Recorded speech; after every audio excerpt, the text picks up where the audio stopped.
Okay. Hi, everybody. This is Karen Barbie, the baby boomer belly dancer, and I'm here for another episode. The first few episodes I was saying episode 2, episode 3, and now we've done so many, I don't even know where we are anymore. Count. Yeah, I've lost count. That's how much fun we're having. But this one is super special. Why? Because I have my siblings with me, two of the three. Mary Jane is not with us tonight because she lives amongst people that are still being very cautious with regards to COVID. But I have the firstborn and the secondborn. And usually I ask my guests to introduce themselves and say how long they've been belly dancing. But Herb, for your sake, I'm going to introduce you myself. I have never belly danced. So in my family, in the Barbie family, there were 4 kids. And the firstborn is my big sister over here. This is Barbara Ann Barbie Edwards. That's correct. So which name did you keep? You're now Barbara Ann Edwards? Uh-huh. And yet people just call you Barbie because it's...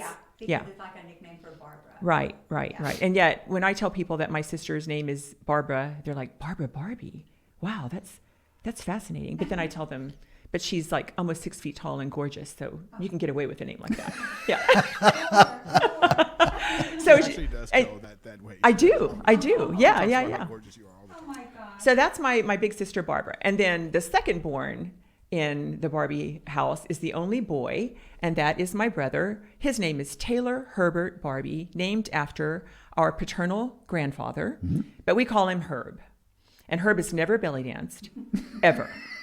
Ever. He wants to be I clear haven't even about that. tried. Yeah, he hasn't even tried. Although I remember that one show, I don't know if we hadn't done Lulu yet or we didn't do Oh. Lulu, and you asked where that dance was. Lulu is the dance we do at the end of every show. And you specifically asked about that dance, and you executed a part of that dance. You had posed a requirement for all of us to take a video of us doing the Lulu dance. Well, yes, that's it. and I did that. You did. You And submitted. I looked really good doing it. Okay, great.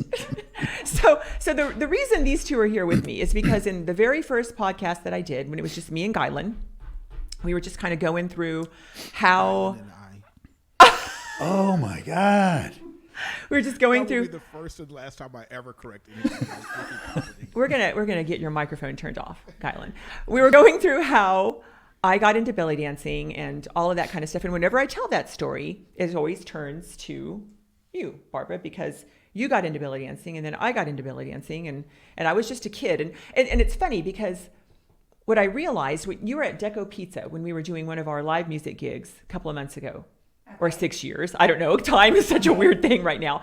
But someone walked up to you and asked you about me getting into belly dancing. And I could overhear the discussion. And I realized at that time that I either didn't recall exactly how it all went down, or I just kind of filled in the blanks of how it all went down. Or maybe I was just such a kid that I didn't have a framework to frame an experience thinking about carrying it forward, because you had a different story than the one that I was telling. I mean, not terribly different, but a little bit different.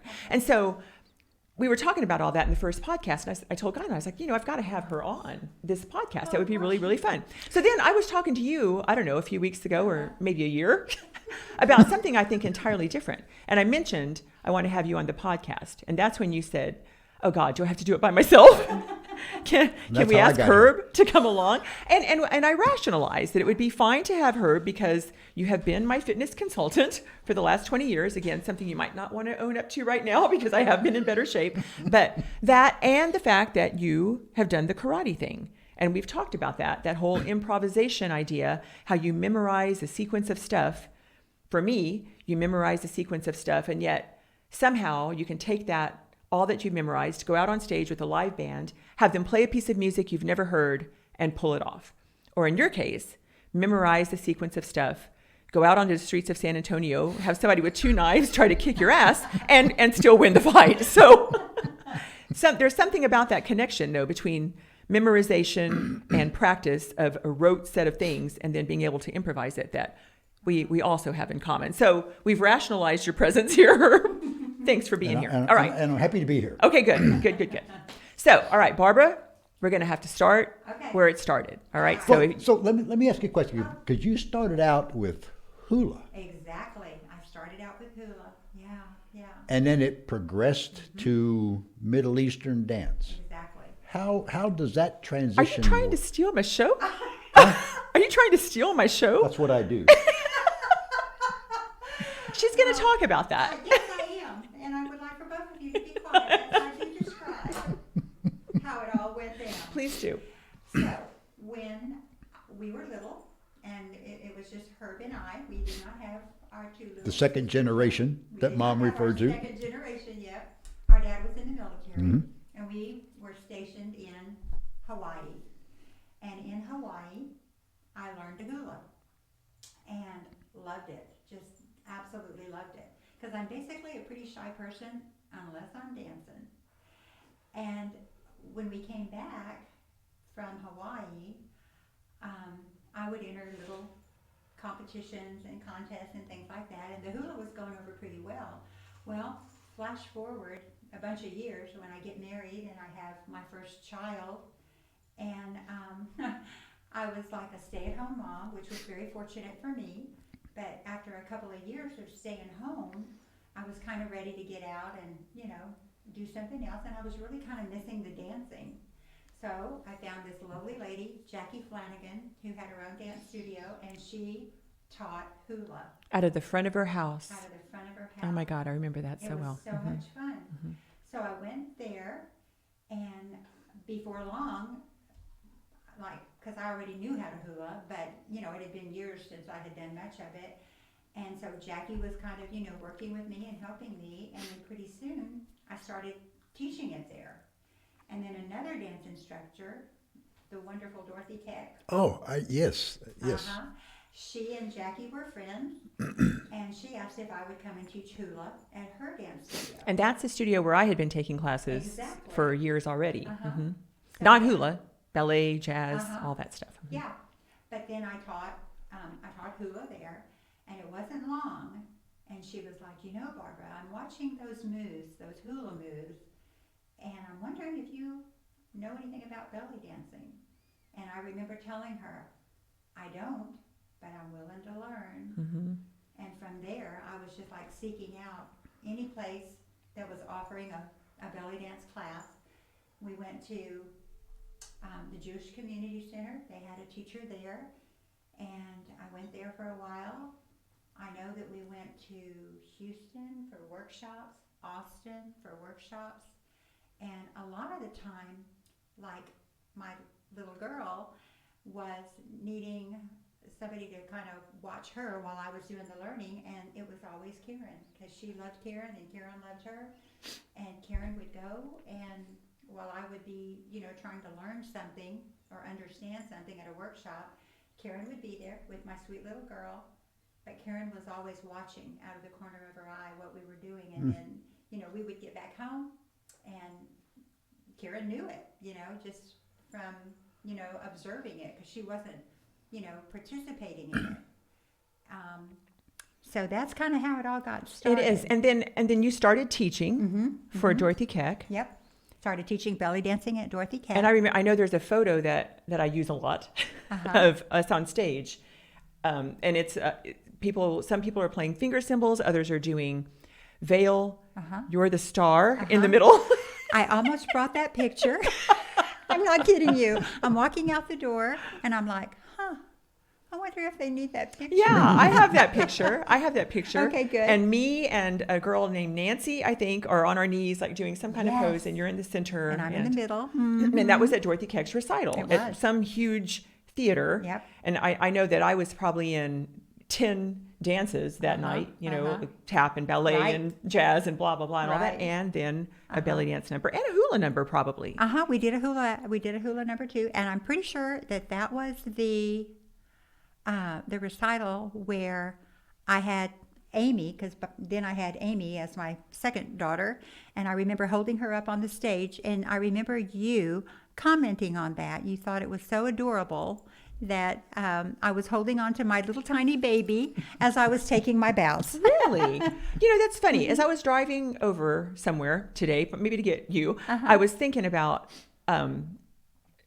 like all of the shows and all of the performances and our household and how supportive people were, and Daddy. Like I was thinking about Daddy, and I thought that's weird because he never seemed to have a problem with me belly dancing. Like, did he? That I wasn't aware of? No, I don't think so. And I was just thinking, gosh, that's cool. And of course, I know Barbara was at all the performances, and then I stopped and I thought, was Herb ever at anything I danced at? So apparently he was, and I just don't remember at the recital.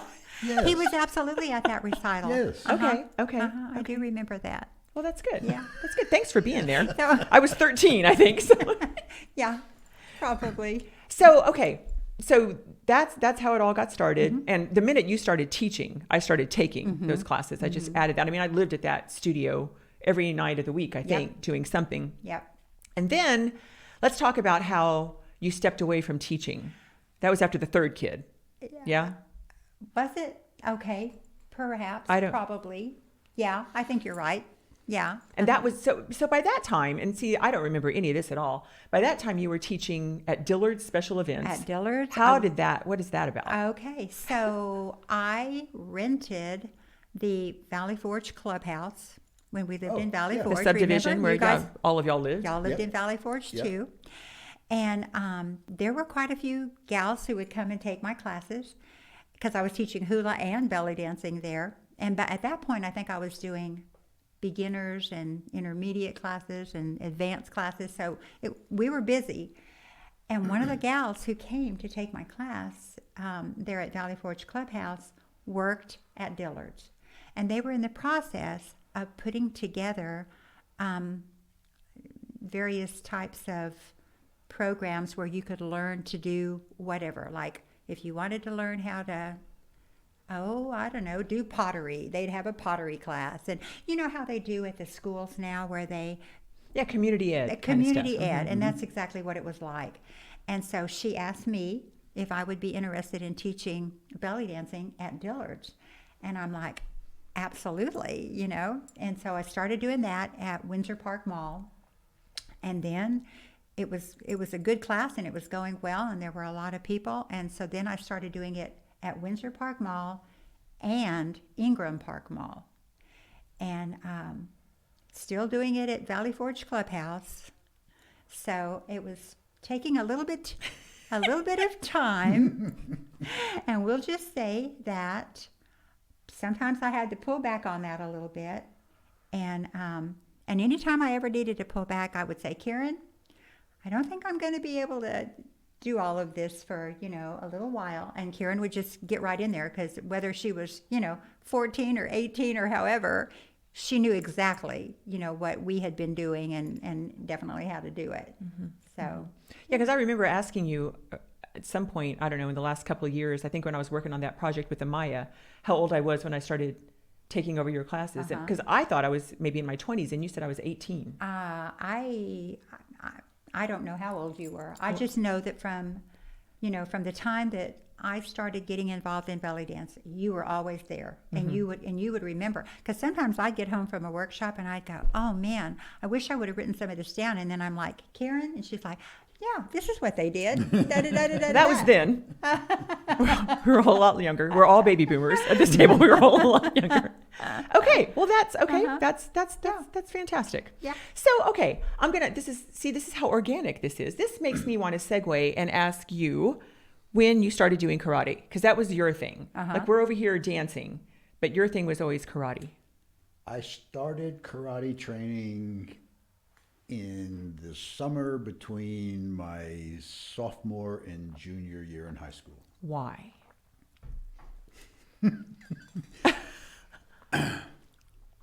I was bullied big time in high school. What? Yeah. Upperclassmen just really, really, really picked on me. And That's terrible. He has an attitude. Have you ever noticed? but rather than going out and getting an AR-15 and shooting at the school, I decided that I needed to learn how to defend myself. And so it was between my sophomore and junior year that I started karate. Well, actually, I started with a self-defense class. The instructor's name was Andy Kane. and I loved it. I mean, the guy was showing all these really cool techniques on how you could defend yourself against a variety of different attacks. But then he changed it to a tournament fighting judo class, and that wasn't my thing. So I moved on, and I went to this school on Barchester Street. It was inside Loop 410, right off of Blanco.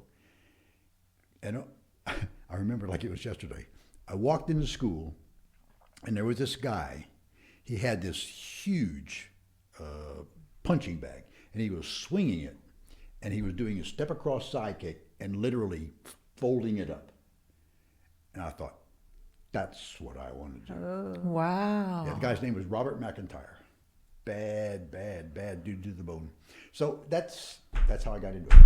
Wow. Yeah. And then it got to the point where it just got to be a part of me. Mm-hmm. And you just want to get better at it. Mm-hmm. So, yeah. So that's 40 years ago. Yeah. Wow. Yeah. Right. And that's like me in the belly dancing. Like, why? Yeah. Why? Who knows why? But that thing grabs you, and because okay. So I'm sorry. You have a black belt. You have 2 black belts. What do you have? You have like. I mean, sorry. What's your name? No, I'm just kidding.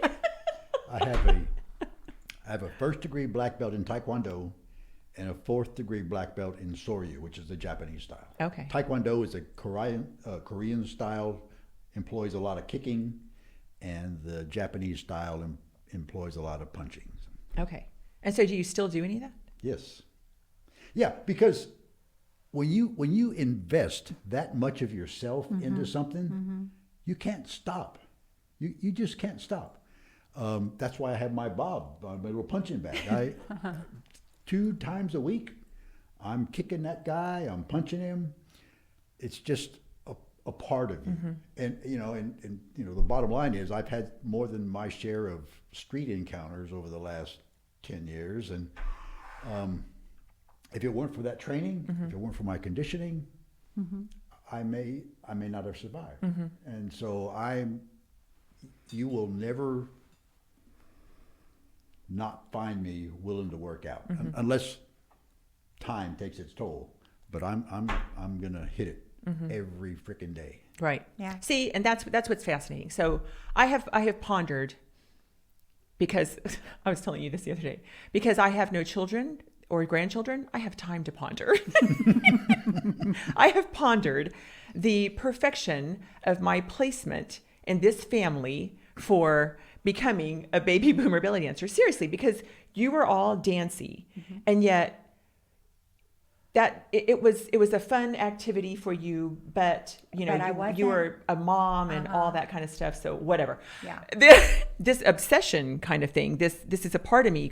That's me too. With all of this, and so it's like this whole. And Mary Jane. Okay, she's not here. She'll be at the next one. But I think about her, and when she was a child. Like, thank God now her medical issues are relatively stable, right? Yeah. But as a child, she had lots of stuff going on that pulled mom and dad's attention, that basically creates an overachieving, look at me kind of little sister, And so that's what I became. And dance was my way of doing it. And then you were reminding me, and I'd forgotten about it, that we actually had a somewhat musical household. Like, Well, yeah, Mom and Dad. Dad, Dad yeah. would be playing the Playing guitar. that guitar. They'd be singing with Yep. Aunt Meal and Uncle Johnny. Yep. Yeah. Loved it. Those were some of the best moments ever. Finest Right. memories around. Right. And I hadn't even thought about it. And can I say your ex-boyfriend, Steve Ramsey? Oh dear. Okay. God rest his soul. Yeah, but he used to come over and set up his band in the living room. Like right now, I can't even imagine how they fit in there. But he would set up his band in the living room. We'd have a band playing in our living room. He was very talented, and it Yeah. was super fun. So I think that we've just got musical power, just flowing through us. That Y'all we, do. I don't. That we got. Well, we don't know that. You mean you don't do your karate to music? Just kidding. No. No, but you must have a good sense of timing. And Everybody rhythm. loves Kung fu fighting. Really? And there's that kind of thing. So let's talk a little bit about our household, Okay. because that's fun stuff. So I don't know, man, how long did mom and dad do that, play the guitar, sing kind of thing? I'm trying to think of the last VHS video I saw of it when they were doing that. Like, when did that end? How long into our lives did that kind of thing go Well, on? I can absolutely remember. I was going to say, dating years, like when I was like 17, 18. But I don't know. Did it go beyond that after we were married? I don't know. I don't think so. I don't think Okay. so either. I mean, we would sing Christmas carols, but like that Yeah. whole have a party But and the- bring in the music. There were times when Aunt Mia and Uncle Johnny would come over, and Dad would be out on that back porch, the big red patio that he built, and playing the guitar, and just Uncle Johnny be singing. Celito lindo. Solita lindo. Solita lindo. Yes. Yes. Yeah, yeah. But I don't believe it went on beyond when we started Yeah. moving on. Yeah. Yeah. But I wonder what that was about. Just their age? Y'all were the fun ones, and if y'all weren't around, it wasn't. Probably. That's interesting. I have not tried to contextualize all of I've this. never really given that any thought. But those were some fantastic times. There were times when we would, you, me, Judy, and we would get up there and we would sing songs. because we thought we could sing very because we thought well. we could sing. That was the precursor to karaoke. Yes. Huh. Yeah. Yeah. Yeah. And it Good was times. so much fun. times. So much See, so fun. we have that need for attention performance thing, I like can- going through our veins. I can remember hula dancing at one or two of those things too. I'm sure. I'm Because sure. it was just A what talent we show. did. It was just a talent show. I never danced at any of those things. So see, again, it stopped before I got there. Yeah, But yeah. interesting. I don't. Yeah. Huh. Okay, so let's talk some more about our household. So I'm leading up to when you called me a name, Herb. I warned you that I was going to bring this up. No. And I don't remember that. Okay, but I'm going to make you remember. So this is super cool. No, this is fun stuff. So this was in it was when I quit my job the first time, because I did that twice. When I quit my job the first time to be a full-time belly dancer. So that was 1989. And I remember we were all over at Mom and Dad's on Round Table. That's where they lived. And it was when the term yuppie was a really big deal, young urban professional. And he said, so what is it you are now? You're like a yubdi, a young urban belly dancer or something? And I mean, that was shitty of me to say. anyway, I was just trying to be clever. I know. And I bet you called her Karen too. And apparently I was hypersensitive and probably a little nervous about my decision, so it made me cry. And so Mom made him apologize to me. And so here's the part you're going to remember. This was in the summer, apparently. And so I sent a belly dancer to you at the bank for your Yeah. birthday. Do you remember that? Yes, Okay, so I- now it's coming back. Okay. Yep, it was on my birthday or something. Yeah, right? yeah. I sent that was my clever back at you for making fun of me for quitting my job. I mean, actually, it didn't work. I mean, I quit my job for a year that time. Totally ran out of money. Had to go back to work, but then I did it again later. I do notice you didn't call me a name later. That's the time it stuck. Actually, yeah, that was the time I got my tattoo, and that was partially because I messed up so badly when I quit the first time. Probably also remembering being called names for quitting the first time. But that's when I got the tattoo of the K in a triangle. And my thought was, I'm branding myself with the logo of the studio. So like no backs. This time you're going to make it stick. So you probably helped me in the long run. And it really wasn't intended to be offensive to you. I was just trying to be Look, funny. man. But the bottom line is, I admired the shit out of you for taking that kind of step. I mean, you had a career at USAA, and you could have ridden that out for as long as you wanted to. But when you step out of your comfort zone and take on something like your own business, Takes guts. that's ballsy. Yeah. Yeah, and so I really admired you for that. Thank you. But you know, I was 28, so you were 38. So Do you have to bring that up? yeah. So really, at this point in our lives, what the hell does anybody know at 28 and 38, right? I mean, Yeah. True. yeah, nothing. Yeah. So anyway, that was that.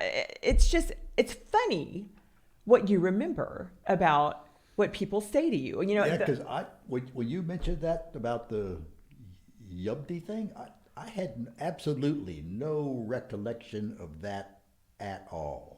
this is like my thing. These last 2 years, I've done it 2 times to other dancers. So there's a dancer in Austin, Bahia. She's a good friend of mine, and we were talking about something, and I said, "Hey, so Bahia, remember that time in 2000? Like, you know, because you remember things like this. In 2000, we were in Dallas, and the Lamam band was playing, and Shireen El Safi was there dancing, and blah blah blah. Anyway, I had performed." And I came off the stage, and my other friend, Debbie Smith, said, "Oh my God, Karen, that was so great.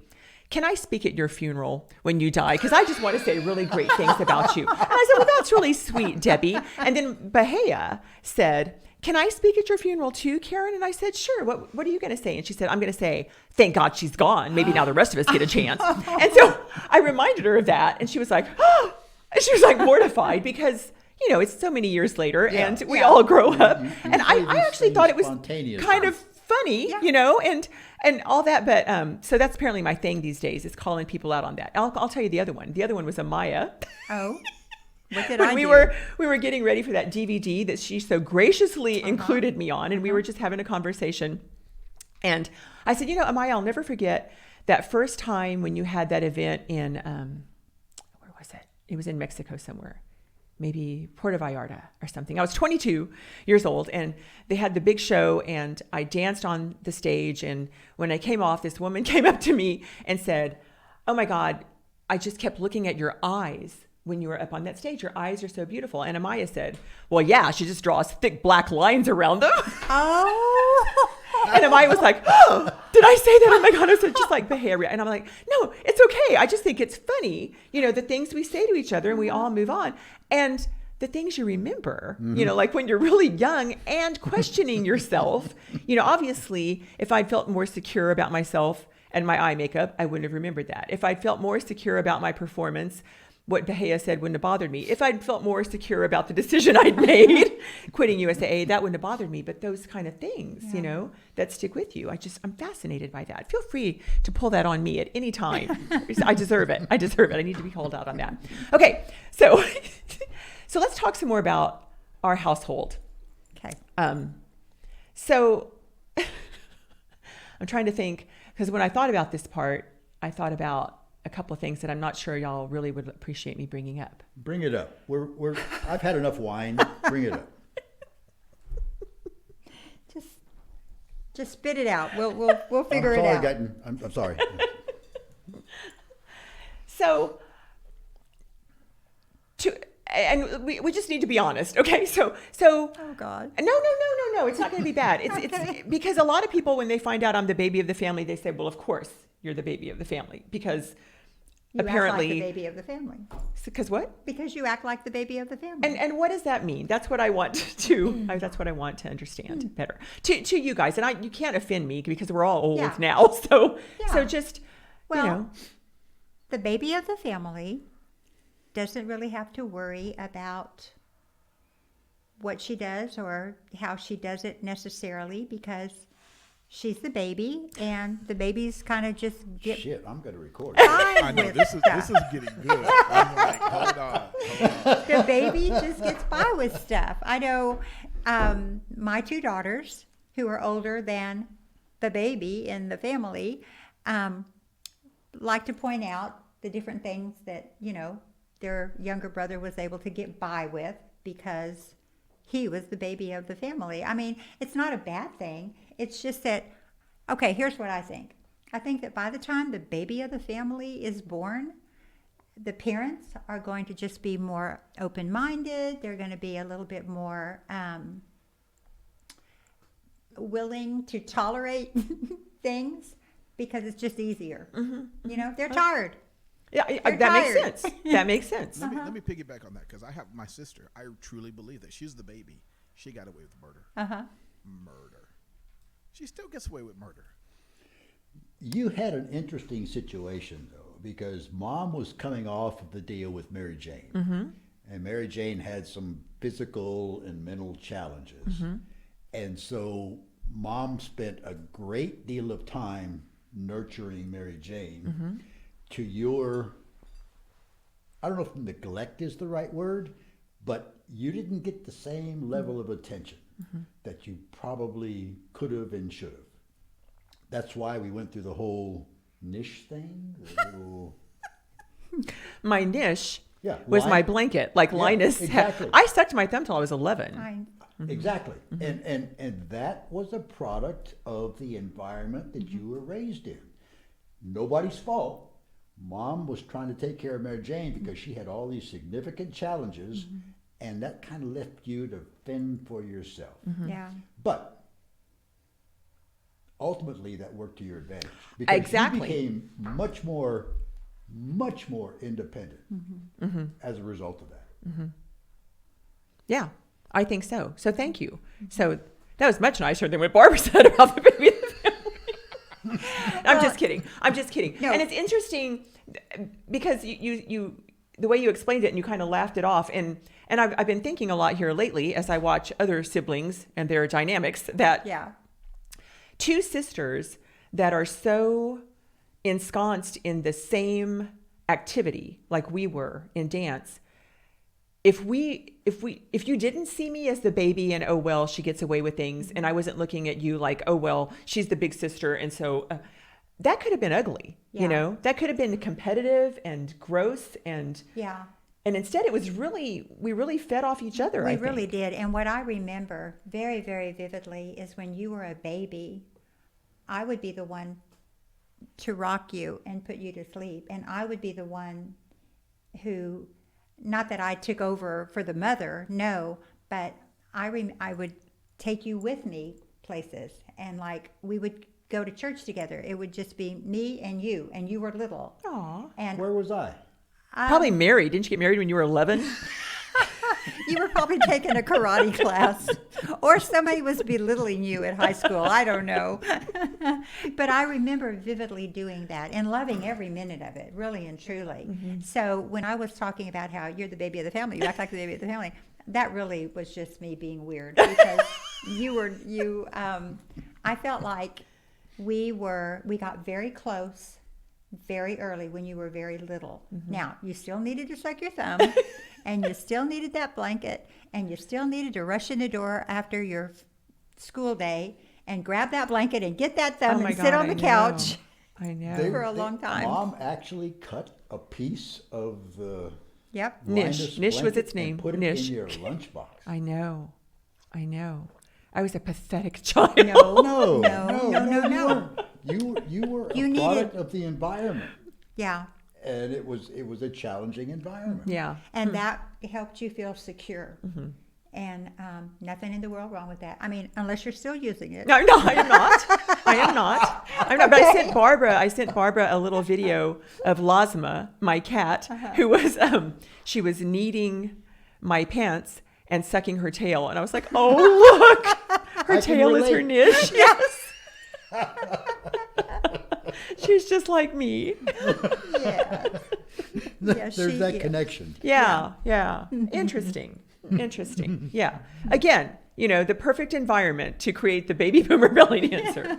Absolutely perfect. Yes. And Mary, when you hear all of this, you will be on the next one, and so you can chime in. Yeah. So, you know, later on in life, so when Mom started having all of her health problems and stuff, this was interesting to me when I think about it from here, retrospectively. So it was in 2002 that Mom, well, her claim was, I walked out the back door and I tripped and fell and I broke both ankles. And her doctor said, actually, you walked out the back door, your ankles broke and you fell because of osteoporosis. So that was interesting. So that was the beginning of her 9-year Decline. Decline. decline Yeah. until she passed away in 2011. Daddy, of course, passed away when he was how old? 69. Yeah, didn't even make it to 70. Right, Yeah. 16. Yeah, very young. Yeah, I Yeah. was 28. Yeah, I remember. So I actually remembered when we hit February 8th, which was the day Dad died, and I sent y'all that text message. It's been 30 years, and I thought, wow. So now I've lived out most of my life without Daddy. Without him. Yeah, and it's just crazy. But Mom, and this does have to do with dancing because it's interesting. So we started all of that, stuff with Mom, surgeries, and ultimately having to have a leg amputated, and then little strokes and all of this kind of stuff, and then moving her into town so she could be closer to me because, yeah. And so, trying to play the role of the caregiver to a certain extent. And it's funny because she, even in her debilitated state, when I would be at the house working with her on something and I'd say, well, I need to go, Mom, because I've got a couple of classes to teach, she would still say, that damn dancing. Like, all of my life. Yeah, and she's the one who put me in dancing. She's the one who says that the nuns at St. Benedict's grade school, when she would go up to work at the school, so Yeah, she could she be worked close with to that Mary, too, yeah. and I wasn't even in school yet, so I'm just sitting there with the little ponytail on top of my head, and the nuns could see how close I was to her, just like hanging on to her leg, and they were like, you need to do something to disconnect this kid from you before you send her to school or you're going to have problems. So she put me in dance classes. She put me in dance classes, and yet, oh my God, my whole adult life, all I heard was that damn dancing. It's time for that damn dancing again.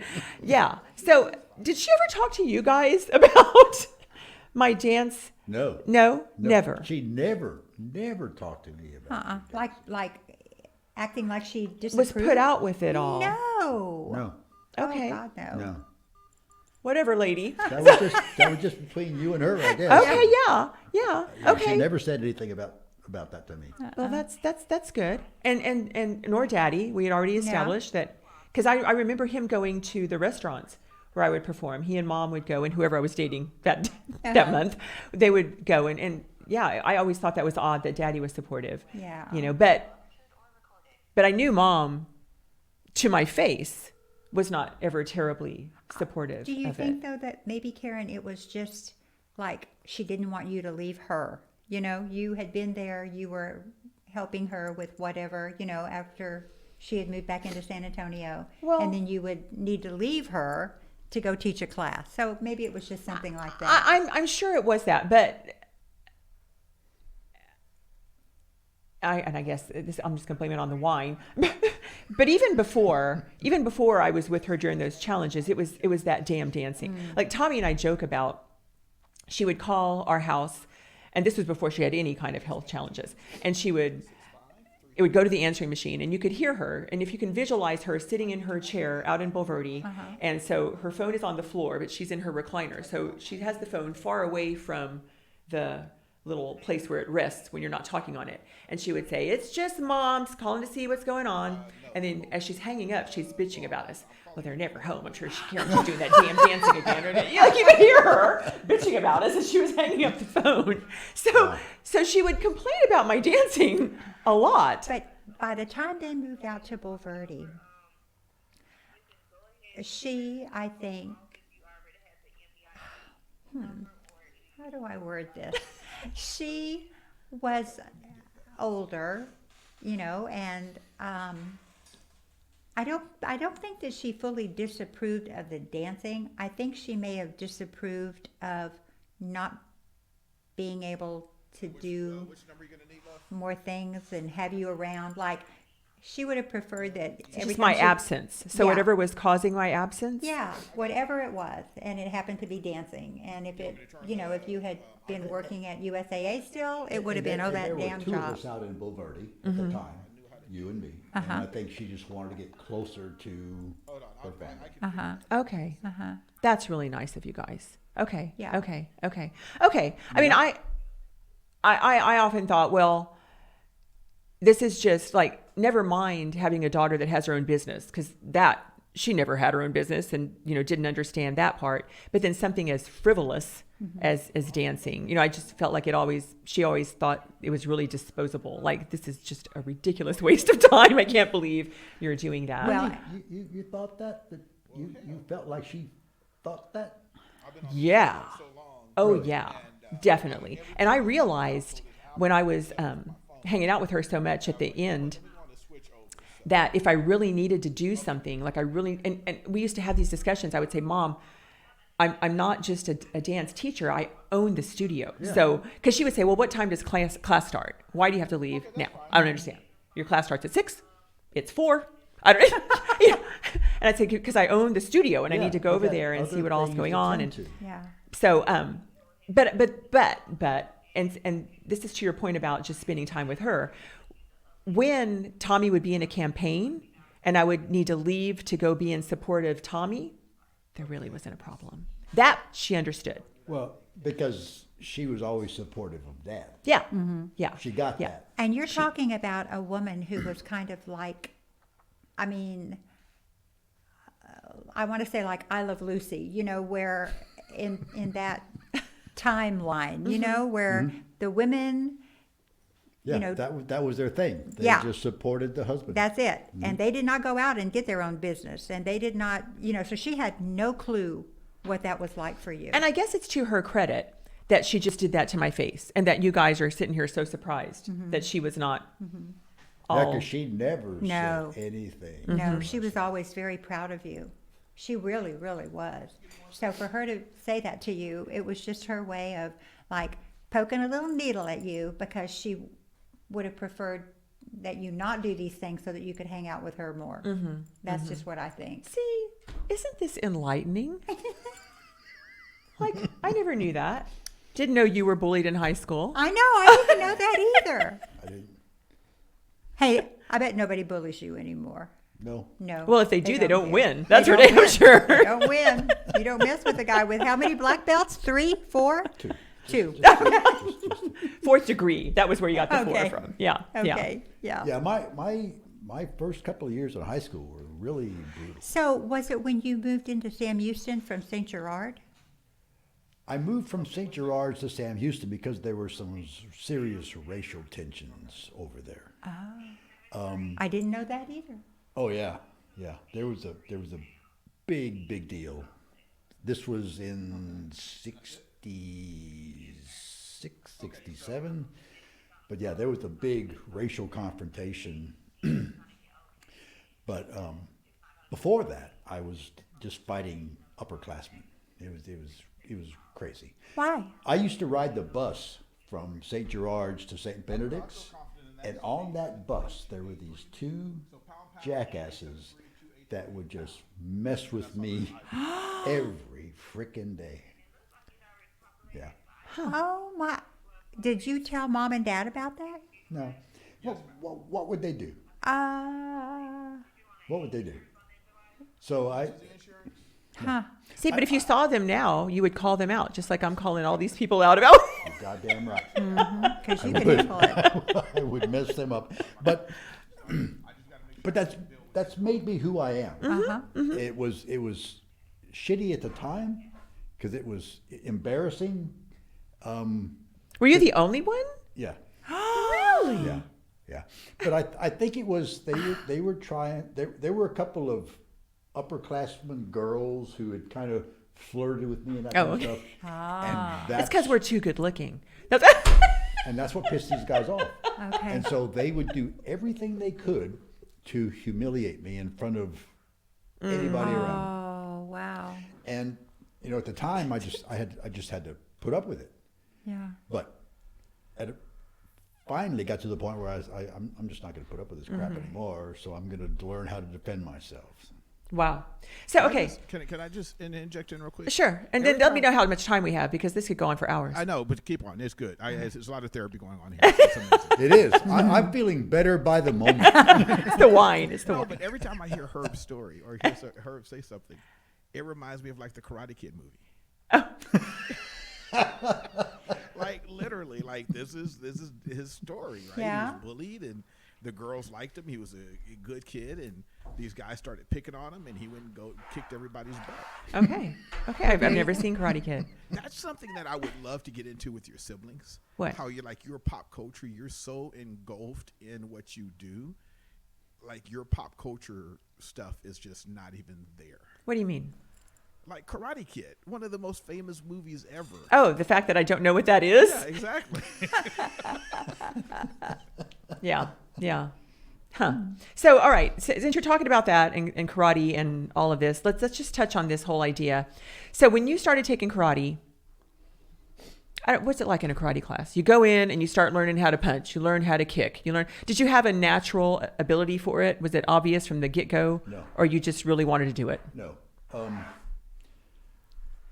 The karate classes are mind-numbing monotonous. Yes. You do the same thing over and over and over and over again. But that's repetition is the mother of learning. Mm-hmm.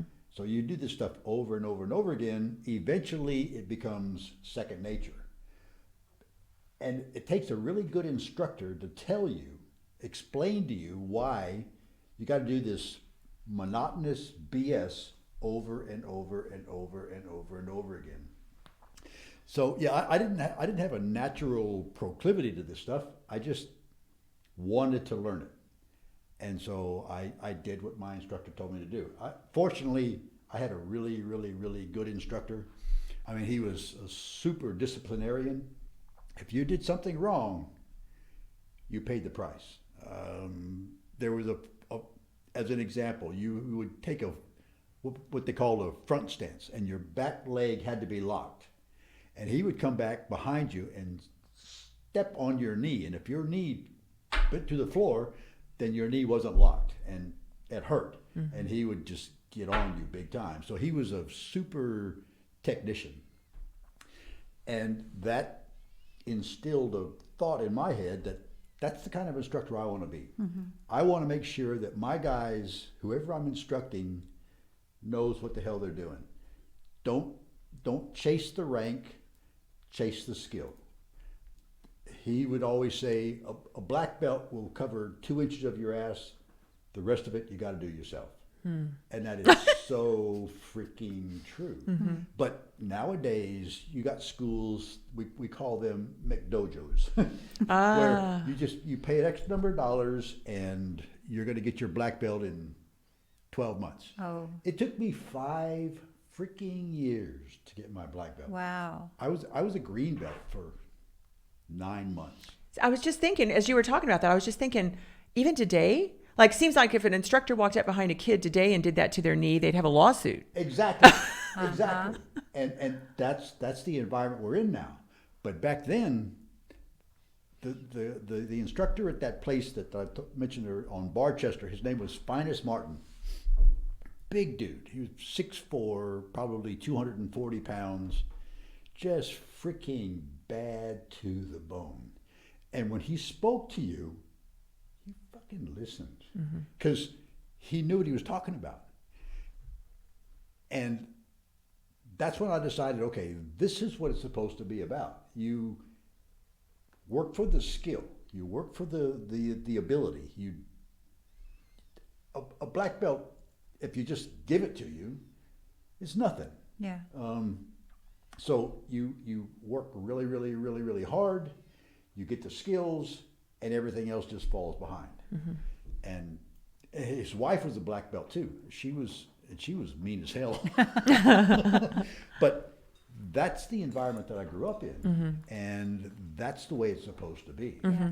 Nowadays, you pay X number of dollars, in 12 months you get a black belt, but that's a paper tiger. Absolutely a paper tiger. And if on the street that guy gets out there, he's going to get his ass kicked. Yeah. Mm-hmm. Yeah. But that person has to know that. You can't go through a 12-month program, earn your black belt, and think that you're skilled. You have to know deep down inside that you're not there. I wonder about these things. Because I think if a person has been excellent at something, then they know when they're shortchanging themselves in something else. But if you've always just kind of mediocred your way through shit, do you know when you're compromising? Do you? Yeah. Do you have you? to. You have to. Really? If you're open-minded, yes. If you're honest to yourself, Absolutely. You know that you're not a high quality black belt, even though you got the belt around your waist. You know that. Because if you go to a tournament, Okay, that's what I was just going to say. Yes. if you go to a tournament and you're fighting other black belts and you get your ass kicked soundly, then maybe you need to start thinking about how hard you need to train. So how many schools do you think exist today that are similar to the ones you attended? The good ones? Few. Few. So maybe these people go to a tournament and they don't get their ass kicked because they're in there with people that were trained just like them. Well, eventually that's going to come back. Well, to yeah. So then they end up on the street. They're just stopping to get a beer on the way home. Be careful, now you're getting personal. Well, I think that's why you and I have a tattoo. That it's the same tattoo. You have it on your arm. I have it on my hip. Because of, can I tell the story? I don't really know the whole story. Is it the but I just know. Is it the Superman tattoo? Yeah. That in 2001, and you kept that shirt, you said. You kept that shirt to show to your karate students, to show them what it looks like to can pull out of happen- something. What can happen to you if you're not prepared? Right. So you had really just stopped to get something to drink, coming home from giving a talk at Texas State University, San right? Marcos, Yeah. yeah.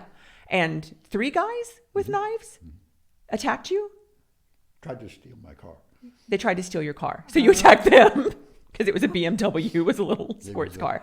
Anyway, you damn near bled to death driving yourself to the hospital in San did. Antonio. I did. And he had his white shirt. Do you remember seeing it? It would stand up on its own because it was soaked in blood. Yeah.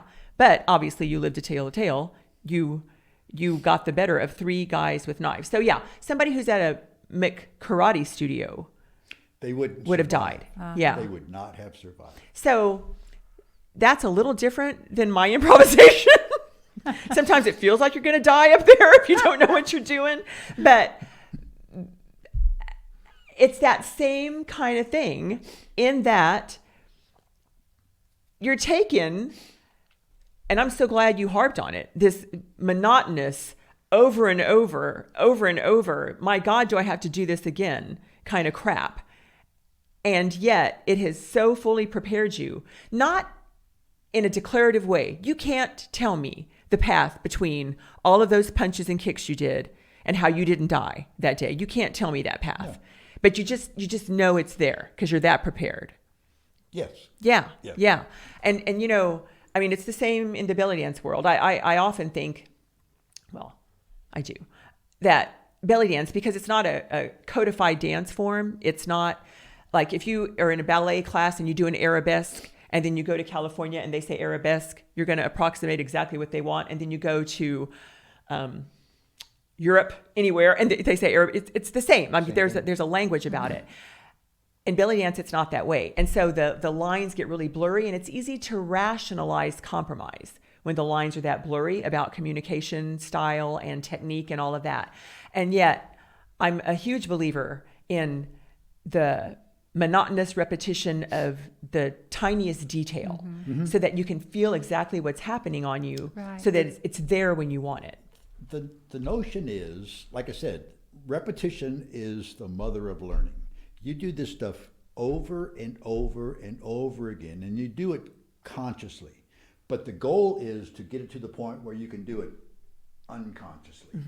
That's where mastery comes in. If you can get to the point where something happens and you just respond, that's where you want to be. But that only comes after hours and hours and hours of repetition. Right. And quality repetition. Quality Yeah. repetition. Yeah. Yeah. Okay.